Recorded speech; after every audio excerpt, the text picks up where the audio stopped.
Hello friends, எல்லாருக்கும் வணக்கம். இந்த வீடியோவில் நம்ம எதை பற்றி பார்க்க போகிறோம் அப்படின்னா, தமிழக அரசு வெளியிட்டுள்ள நகைக்கடன் தள்ளுபடி தான் பார்க்க போகிறோம்.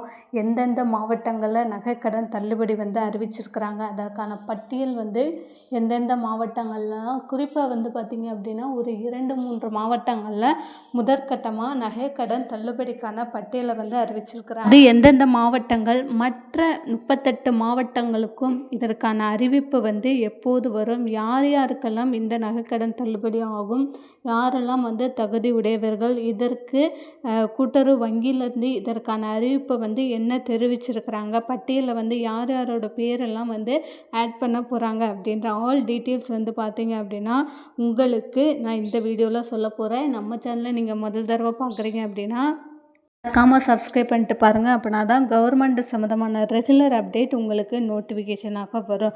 முக்கியமாக பார்த்தீங்க அப்படின்னா ரேஷன் கடை சம்மந்தமாகவும், ரேஷன் கடைகளில் தீபாவளிக்கு கொடுக்கக்கூடிய பரிசு பொருட்கள், பொங்கலுக்கு கொடுக்கக்கூடிய பரிசு பொருட்கள் மற்றும் நகைக்கடன் தள்ளுபடி பற்றின அனைத்து விவரங்களும் நம்ம ரெகுலராக நம்ம சேனலில் அப்டேட் கொடுத்துட்டு வரோம். ஸோ மறக்காமல் நம்ம சேனலை ஃபாலோ பண்ணிக்கோங்க.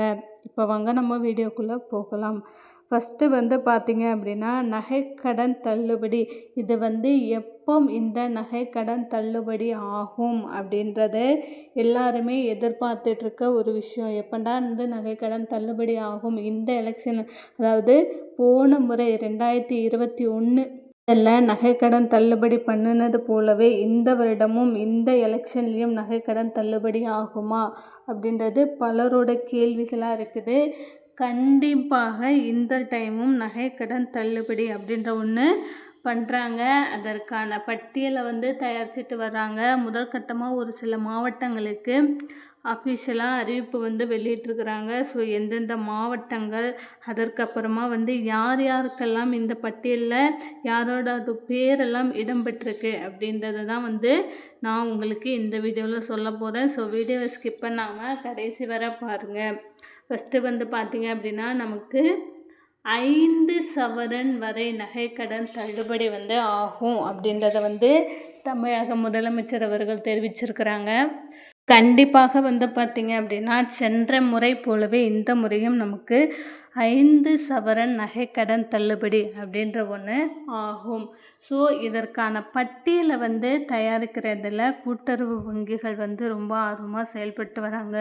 ஸோ யார் யாரெல்லாம் நகைக்கடன் வாங்கியிருக்காங்க, எத்தனை வருடங்களாக அவங்க அந்த நகையை பேங்கில் வச்சுருக்குறாங்க, வட்டி எத்தனை முறை கட்டியிருக்கிறாங்க, எந்த டேட்டில் அவங்க நகைக்கடன் வாங்கியிருக்கிறாங்க, இன்று வரை அந்த நகையோட மதிப்பு எவ்வளவு, எத்தனை சவரன் நகைக்கடன் வாங்கியிருக்கிறாங்க, 2021ஆம் ஆண்டு அவங்க நகைக்கடன் தள்ளுபடி வாங்கினாங்களா வாங்கலையா அப்படின்ற அனைத்து விஷயங்களையுமே பார்த்திங்க அப்படின்னா சென்ற முறை இது போலவே சென்ற முறையில் பார்த்திங்க அப்படின்னா நிறைய குளறுபடிகள் நடந்தது. ஸோ இந்த முறை அந்த அளவுக்கு ஆகாமல் இப்போ இருந்தே அதற்கான ஏற்பாடுகளை செஞ்சிட்டு வராங்க. ஸோ உங்களுக்கு உங்கள் நகைக்கடன் தள்ளுபடி ஆகுமா ஆகாதா அப்படின்றதையுமே நான் உங்களுக்கு சொல்கிறேன். ஃபஸ்ட்டு நகைக்கடன் தள்ளுபடி ஆகணும்னா அதற்கு என்னென்ன தகுதிகள்லாம் இருக்கணும், என்னென்ன வழிகாட்டு நெறிமுறைகள்லாம் இருக்கணும் அப்படின்றத அரசு தெரிவிச்சிருக்கிறாங்க. முக்கியமாக இதெல்லாம் பார்த்திங்க அப்படின்னா அவங்களுடைய கம்ப்யூட்டர் சிஸ்டத்தில் ஏற்றிடுறாங்க. எவ்வளோ நகைக்கடன் வாங்கியிருக்காங்க, இதற்கு முன்னாடி வாங்கினாங்களா வாங்கலையா அப்படின்ற எல்லா டீட்டெயில்ஸுமே பார்த்திங்க அப்படின்னா சேகரித்து எந்த குளறுபடியும் ஆகாத அளவுக்கு நமக்கு கம்ப்யூட்டரைஸ் பண்ணிடுறாங்க. ஸோ நகைக்கடன் தள்ளுபடி அப்படின்ற ஒன்று ஆகும்.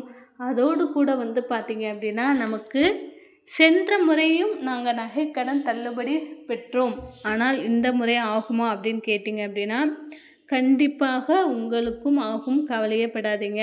அதற்கப்புறமா பார்த்திங்க அப்படின்னா கிட்டத்தட்ட 6000 கோடி ரூபாய் இந்த நகைக்கடன் தள்ளுபடிக்காகவே அரசாங்கம் ஒதுக்கியிருக்கிறாங்க. கிட்டத்தட்ட 6000 கோடி ரூபாய் 5 சவரன், அதாவது ஒவ்வொருத்தருக்கும் நீங்கள் 5 சவரன் வச்சுருக்கிறீங்க, இல்லை 5 சவரனுக்கு மேலே நீங்கள் நகை வச்சுருக்கிறீங்க அப்படின்ற பட்சத்தில் 5 சவரன் நகையாக பார்த்திங்க அப்படின்னா உங்களுக்கு தள்ளுபடி பண்ணி உங்களுடைய கையிலேயே பார்த்திங்க அப்படின்னா கொடுத்துருவாங்க. ஸோ கூட்டுறவு வங்கிகள் இதற்கான பட்டியலை வந்து தயாரிச்சுட்டு வராங்க. முக்கியமாக வந்து பார்த்திங்க அப்படின்னா இதற்கு தகுதி உடையவர்கள் மட்டும்தான், அதுதான் வந்து ரொம்ப ரொம்ப முக்கியம். ஸோ யார் யாரெல்லாம் இந்த தகுதி உடையவர்கள், அதுவுமே வந்து பார்த்திங்க அப்படின்னா நிறைய பேருக்கு டவுட்டாக இருக்குது. முக்கியமாக வந்து பார்த்திங்க அப்படின்னா நான் உங்களுக்கு ஒரு விஷயம் சொல்கிறேன்.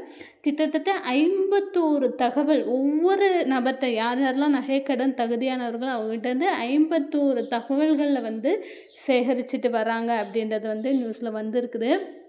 ஸோ என்னென்ன முக்கியமாக வந்து பார்த்திங்க அப்படின்னா ரேஷன் அட்டைதாரர்கள் இதுதான் வந்து முக்கியம். ஸோ ஒரு குடும்பத்தில் ஹஸ்பண்ட் அண்ட் ஒய்ஃபு 2 பேருமே நீங்கள் நகைக்கடன் வாங்கியிருக்கீங்க, 2 பேர் பேர்லேயுமே தனித்தனியாக நீங்கள் நகைக்கடன் வாங்கியிருக்கீங்க அப்படின்னா யாராவது ஒருத்தருக்கு மட்டும்தான் நகைக்கடன் தள்ளுபடி ஆகிறதுக்கான வாய்ப்பு இருக்குது. அதற்கப்புறம் வந்து பார்த்திங்க அப்படின்னா உங்களோட பேங்க் அக்கௌண்ட் வந்து நீங்கள் எத்தனை வருஷமாக யூஸ் பண்ணுறீங்க, அதாவது உங்களுடைய நகைக்கடன் மட்டும் நீங்கள் கூட்டுறவு வங்கியில் வச்சுருக்கிறீங்க, பேங்க் அக்கௌண்ட் இல்லை வந்து பார்த்திங்க அப்படின்னா நீங்கள் வந்து வேறு ஏதாவது பேங்க் அக்கௌண்ட் வந்து உங்களுக்கு ஆக்டிவில் இருக்குது, கூட்டுறவு வங்கியில் வெறும் நகைக்கடனுக்காக மட்டும்தான் அந்த அக்கௌண்ட்டை யூஸ் பண்ணுறேன் அப்படின்னு இருக்கிறவங்களாம் யார் யார் அப்படின்றதையுமே அவங்க எடுத்துகிட்டு வராங்க லிஸ்ட்டு. ஸோ அதன்படி வந்து பார்த்திங்க அப்படின்னா உங்களுடைய கூட்டுறவு வங்கியில் உங்களுடைய ஆதார் எண், உங்களோட பேன் கார்டு, அதற்கப்புறமா உங்களோட பேங்க் பாஸ்புக், நீங்கள் எந்த பேங்க்கில் அக்கௌண்ட் வச்சுருக்கிறீங்களோ, கூட்டுறவு வங்கியில் நகைக்கடன் மட்டும் வச்சுருக்குறோம், ஆனால் பேங்க் அக்கௌண்ட் வந்து பார்த்திங்க அப்படின்னா வரவு செலவு கணக்கு, முக்கியமாக வந்து பார்த்திங்க அப்படின்னா இந்த மகளிர் உரிமை தொகை வாங்கக்கூடியவர்கள், அதுக்கப்புறம் பென்ஷன் வாங்கக்கூடியவங்க, இந்த மாதிரியான நிறைய விவரங்கள் வந்து உங்களுடைய பேங்க் அக்கௌண்ட் அந்த மாதிரியான அக்கௌண்ட் வந்து நீங்கள் வச்சுருப்பீங்க. அந்த அக்கௌண்ட்டையுமே வந்து பார்த்திங்க அப்படின்னா உங்களுடைய கூட்டுறவு வங்கியில் ஸோ நான் இந்த பேங்க் அக்கௌண்ட் தான் நான் யூஸ் பண்ணுறேன், அதற்கப்புறமா இதற்கான பாஸ்புக் இது அப்படின்னு சொல்லி உங்களுடைய பேங்க் அக்கௌண்ட்டோட நம்பரை வந்து பார்த்திங்க அப்படின்னா உங்கள் கூட்டுறவு வங்கிகளில் கொடுக்கணும்.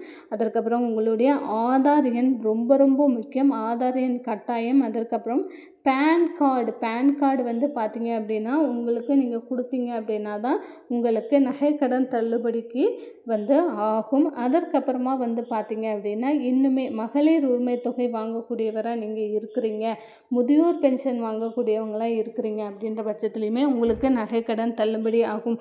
முக்கியமாக யார் யாருக்கெல்லாம் வந்து ஆகாது அப்படின்னு பார்த்திங்க அப்படின்னா நீங்கள் கவர்மெண்ட்டில் ஒர்க் பண்ணுறவங்களாக இருக்கிறீங்க, கவர்மெண்ட் சேல்ரி நீங்கள் வாங்கிட்டுருக்கீங்க, கவர்மெண்ட்லேருந்து மாதம் உங்களுக்கு சேல்ரி வந்து வந்துட்டுருக்கு, பணம் வந்து வந்துட்டுருக்கு அப்படின்னா மட்டும்தான் வந்து உங்களுக்கு கிடையாது. மற்ற அனைவருக்குமே வந்து பார்த்திங்க அப்படின்னா உண்டு. அதே போல் சென்ற டைமில் நீங்கள் வந்து வாங்கியிருந்தீங்க நகைக்கடன், ஆனால் இந்த டைம் உண்டா அப்படின்னு கேட்டிங்கன்னா கண்டிப்பாக உண்டு. ஸோ விரைவில் அதற்கான அஃபிஷியலான பட்டியல் வந்து உங்களுடைய கூட்டுறவு வங்கிகளில் வாங்க போகிறாங்க. ஸோ அதற்கான அப்டேட்டும் வந்து பார்த்திங்க அப்படின்னா நம்ம சேனலில் வீடியோ போடுறோம். மறக்காமல் நம்ம சேனலை ஃபாலோ பண்ணி வச்சுக்கோங்க, சப்ஸ்கிரைப் பண்ணிக்கோங்க. தேங்க்யூ.